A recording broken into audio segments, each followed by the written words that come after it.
नाजरीन, आज की सबसे बड़ी खबर अफगानिस्तान के हवाले से है। जैसा कि आप जानते हैं कि अफगानिस्तान के अंदर काबिल हुकूमत और अफगान तालिबान के दरमियान में जंग जारी है, जो दिन ब दिन बढ़ती ही जा रही है। अफगान मुजाहिदीन ने काफी हद तक काफी इलाकों पर भी कब्जा कर लिया है और दूसरी तरफ अफगानिस्तान के अंदर बैठा हुए भारतीय लोग, जितनी भी भारतीय एजेंसियां हैं और भारतीय दहशतगर्द जो मोदी सरकार ने वहाँ पर छुपा कर रखे हुए हैं, वो पाकिस्तान पर हमले करते रहते हैं। और ये इन्होंने पाकिस्तान पर कई तरह से हमले किए, जिसके अंदर पाकिस्तान के 2 कमांडो और तकरीबन 7 के करीब दूसरे लोग शहीद हो गए हैं। और इसके अलावा तकरीबन ये पिछले 20 सालों में पाकिस्तान ने अपने 70,000 लोगों को शहादत दी है, यानी कि इनकी वजह से पाकिस्तान के 70,000 लोग शहीद हुए हैं, क्योंकि पाकिस्तान में अफगानिस्तान में बैठे हुए पाकिस्तान पर हमले करते रहते हैं और ये कभी भी मना नहीं होते। और मोदी ने हमेशा ही यहाँ की सरजमीन को हमेशा पाकिस्तान के खिलाफ यूज किया है। और दूसरी तरफ जब अमेरिका की फौजें यहाँ से निकली तो वो भी पहले यहाँ पर बैठकर दूसरे मुल्क पर हमला करती थी, लेकिन अफगान तालिबान ने जब इनको यहाँ से निकाल दिया तो इनसे ये बात बर्दाश्त न हुई। तो भारत के वो लोग जो खुफिया एजेंसी बनाकर अफगानिस्तान के अंदर टिके हुए हैं और कई दूसरे ओहदों पर भी काम कर रहे हैं, तो इन लोगों ने किसी न किसी तरीके से पाकिस्तान पर हमले करना शुरू कर दिए और पाकिस्तान को कई सालों तक अफगानिस्तान के साथ यानी कि अफगान तालिबान के साथ मिला कर रखा और इन्हें दहशतगर्द करार दिया और कई दफा पाकिस्तान पर हमले किए, जिसके अंदर पाकिस्तान के कई गुमनाम हीरो मारे गए, जिसके अंदर बहुत सारे फौजी शहीद भी हुए, उन्होंने जिन्होंने शहादत नोश की और अपने मुल्क की हिफाजत करते रहे। लेकिन अब मोदी सरकार के लिए परेशानी का टाइम आ चुका है, क्योंकि अब पाकिस्तान के वजीर आज़म इमरान खान और दूसरे अफगान तालिबान ने साफ कहा है कि हम अपनी सरहद को कभी भी इनके खिलाफ पाकिस्तान के खिलाफ इस्तेमाल नहीं करने देंगे। लेकिन मोदी सरकार के पास कई जगह से और भी पाकिस्तान के साथ इनकी सरहदें लगती है, तो यहाँ से कोई न कोई इस तरह की हरकत करता रहता है, जिसके अंदर पाकिस्तान के हीरोज को कुर्बानी का सामना करना पड़ता है। और इनकी पूरी कोशिश होती है कि पाकिस्तान के साथ दूसरे मुल्कों के भी ताल्लुकात खराब करा दिए जाएं, जैसे कि चाइना में, जो मैंने अपनी पिछली वीडियो में भी बताई थी बात कि चाइना की एक गाड़ी के ऊपर जो पाकिस्तान के अंदर काम कर रहे थे इनके इंजीनियर, इनके ऊपर हमला किया गया था, जिसके अंदर बहुत सारे लोग जो हैं वो मारे गए थे। तो भारतीय मीडिया ने साफ ये कहा कि ये पाकिस्तान ने हमला करवाया है, ये दहशतगर्दी का हमला है, हालांकि उनकी गाड़ी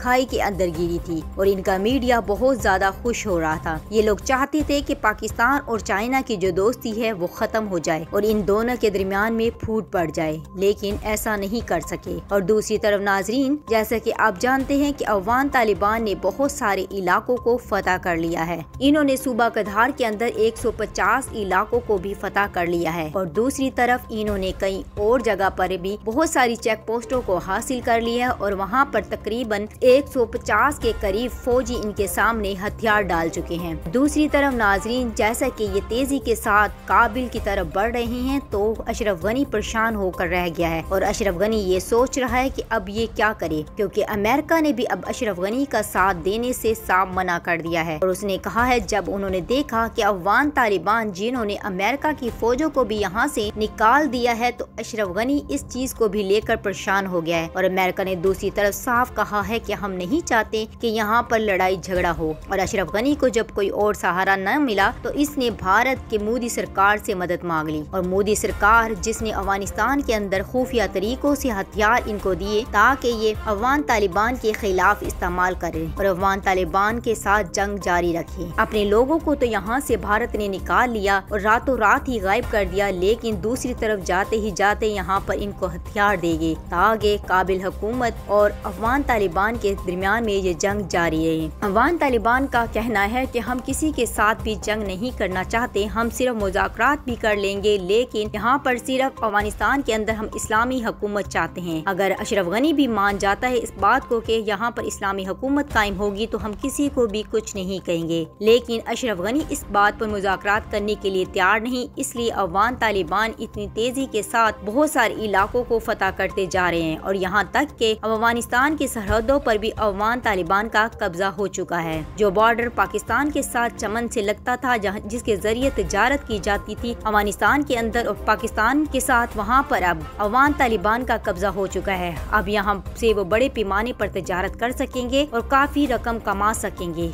और बहुत सारा पैसा भी हासिल कर सकेंगे। और दूसरी तरफ चमन के बॉर्डर पर अफगानी फौजियों को पकड़ा गया, यानी कि काबिल हुकूमत के बहुत सारे फौजियों को पकड़ा गया जिनके पास पाकिस्तानी बहुत सारा पैसा बरामद हुआ। यानी कि आप समझ सकते हैं कि ये पैसा अब ये किस लिए इस्तेमाल करना चाहते थे। यही इन्हीं के जरिए भारतीय सरकार इनके जरिए पाकिस्तान पर हमले करवाते थे और इन दहशतगर्दों को इस्तेमाल करते थे पाकिस्तान के खिलाफ। लेकिन पाकिस्तान के गुमनाम हीरो ने बहुत सारे लोगों को अपने कब्जे में ले लिया है। और दूसरी तरफ अफगान मुजाहिदीन ने भी साफ कह दिया है कि अब कोई भी यहाँ से हमला नहीं करेगा और पाकिस्तान के अंदर जितने भी अफगान लोग रहते हैं उनके साथ पाकिस्तान जो मर्जी सलूक करे, हम इसके बारे में नहीं बोलेंगे, क्योंकि वो सही समझते हैं कि क्या इनके साथ होना चाहिए या नहीं होना चाहिए। और दूसरी तरफ पाकिस्तान के वजीर आजम इमरान खान ने भी अफगान तालिबान के साथ बहुत अच्छे ताल्लुकात कायम कर रखे हैं और इनके ताल्लुकात कई अरसे से कायम हैं। इस वजह से अफगान तालिबान और वजीर आजम इमरान खान एक दूसरे के साथ हैं। अमेरिका को अब ये भी पता है कि अफगान तालिबान और वजीर आजम इमरान खान एक दूसरे के साथ हैं। न सिर्फ ये दोनों बल्कि अब इनके साथ चीन और रूस भी हैं और चीन की ये दोस्ती को खत्म कराना चाहते हैं ताकि इन लोगों पर आसानी से हमला किया जाए। लेकिन ऐसा कुछ भी नहीं होने वाला, क्योंकि चीन के ताल्लुकात पाकिस्तान और अफगानिस्तान के साथ बहुत अच्छे हो चुके हैं। और दूसरी तरफ चीन यहाँ पर सड़कें भी बनाने के बारे में सोच रहा है, जिससे अफगानिस्तान को बहुत ज्यादा फायदा हासिल होगा और इसके जरिए तजारत कर सकेंगे और बड़े पैमाने पर इनकम भी हासिल कर सकेंगे। अफगान मुजाहिदीन ने बहुत ही जहानत का इस्तेमाल करते हुए पहले सरहदों को भी कब्जे में ले लिया है ताकि इनके जरिए जो भी आमदोरफ्त होती है और जो भी इनकम होगी इसके जरिए हुकूमत को चलाया जा सके। और फिर ये काबिल की तरफ बढ़ रहे हैं और इन्होंने इर्द गिर्द बहुत सारे इलाकों को कब्जे में ले चुके हैं और इसके बाद अब इनका अगला टारगेट काबिल होगा और जल्द ही। लेकिन पाकिस्तान के गुमनाम हीरो ने बहुत सारे लोगों को अपने कब्जे में ले लिया है। और दूसरी तरफ अफगान मुजाहिदीन ने भी साफ कह दिया है कि अब कोई भी यहाँ से हमला नहीं करेगा और पाकिस्तान के अंदर जितने भी अफगान लोग रहते हैं उनके साथ पाकिस्तान जो मर्जी सलूक करे, हम इसके बारे में नहीं बोलेंगे, क्योंकि वो सही समझते हैं कि क्या इनके साथ होना चाहिए या नहीं होना चाहिए। और दूसरी तरफ पाकिस्तान के वजीर आजम इमरान खान ने भी अफगान तालिबान के साथ बहुत अच्छे ताल्लुकात कायम कर रखे हैं और इनके ताल्लुकात कई अरसे से कायम हैं। इस वजह से अफगान तालिबान और वजीर आजम इमरान खान एक दूसरे के साथ हैं। अमेरिका को अब ये भी पता है कि अफगान तालिबान और वजीर आजम इमरान खान एक दूसरे के साथ हैं। न सिर्फ ये दोनों बल्कि अब इनके साथ चीन और रूस भी हैं और चीन की ये दोस्ती को खत्म कराना चाहते हैं ताकि इन लोगों पर आसानी से हमला किया जाए। लेकिन ऐसा कुछ भी नहीं होने वाला, क्योंकि चीन के ताल्लुकात पाकिस्तान और अफगानिस्तान के साथ बहुत अच्छे हो चुके हैं। और दूसरी तरफ चीन यहाँ पर सड़कें भी बनाने के बारे में सोच रहा है, जिससे अफगानिस्तान को बहुत ज्यादा फायदा हासिल होगा और इसके जरिए तजारत कर सकेंगे और बड़े पैमाने पर इनकम भी हासिल कर सकेंगे।